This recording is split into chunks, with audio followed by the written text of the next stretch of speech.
Welcome to The Note, I'm Mica.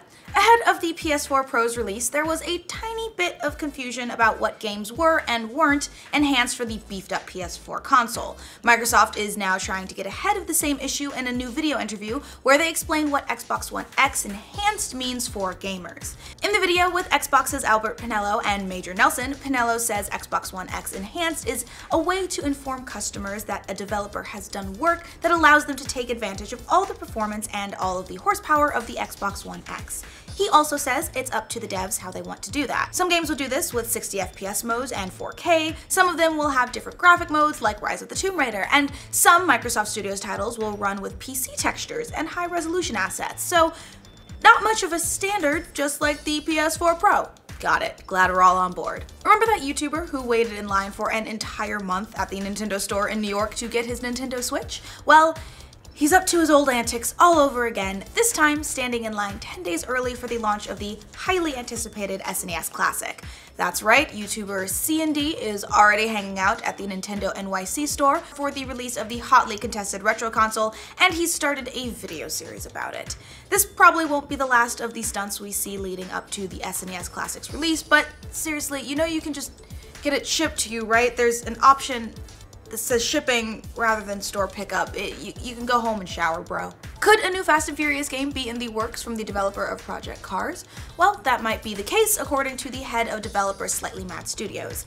CEO Ian Bell hinted in a live stream with Eurogamer this week, guess what the latest Need for Speed is doing, and have a think about which Hollywood film they're copying. And then I can tell you that we have a 6-year deal with a major Hollywood company to make games that will beat what Need for Speed is currently doing for the next 6 years.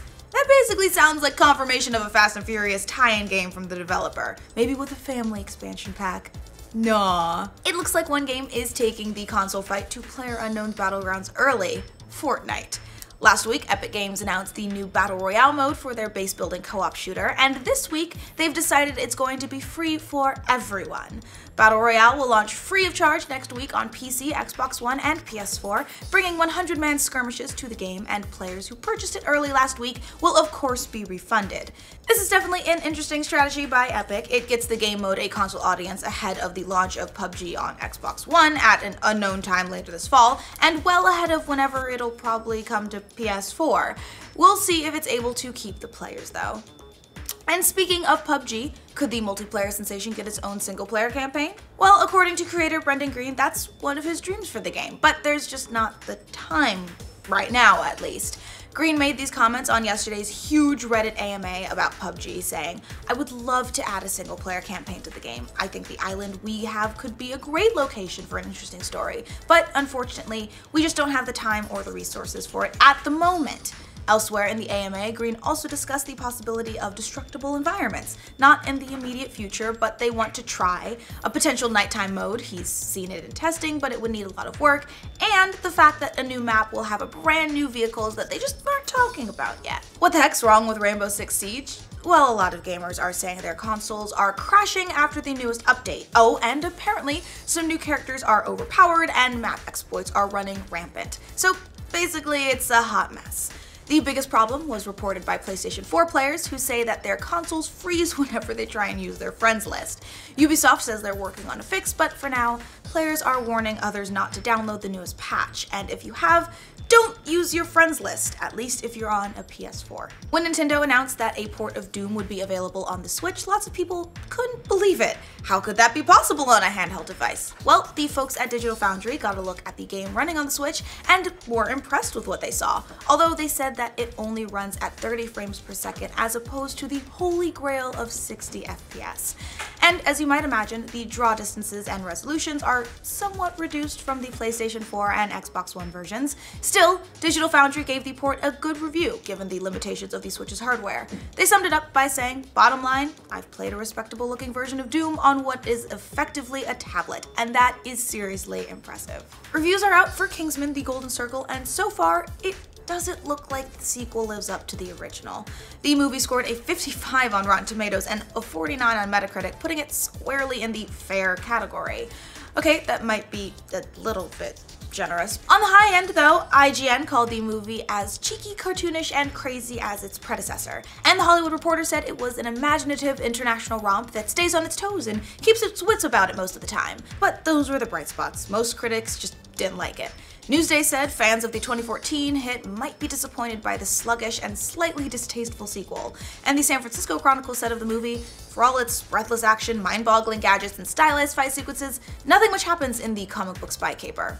The movie hits theaters this Friday, so if you're still interested, there you have it. The clusterfuck that is the Equifax hack just keeps getting clusterfuckier. Ooh, that's a new favorite word.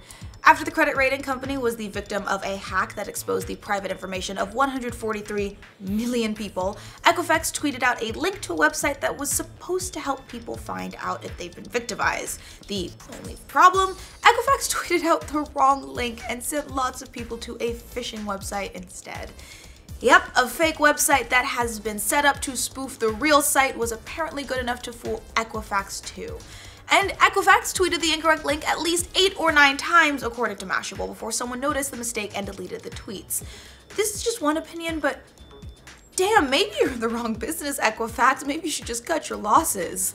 Did the US Navy just replace a $38,000 joystick with an Xbox controller? Well, yeah, that's true. The Virginian Pilot newspaper reports that the Navy is now using Xbox 360 controllers to control periscopes on some types of submarines. The change was apparently suggested by junior officers who grew up playing games and didn't like the sub's clunky controllers. And it's a pretty big cost savings too, you know, and instead of $38,000 an Xbox 360 controller, because it just costs the Navy less than 30, so good job, gamers. I'm surprised they didn't go with the Elite controllers. 360? Fine. Alright, whatever.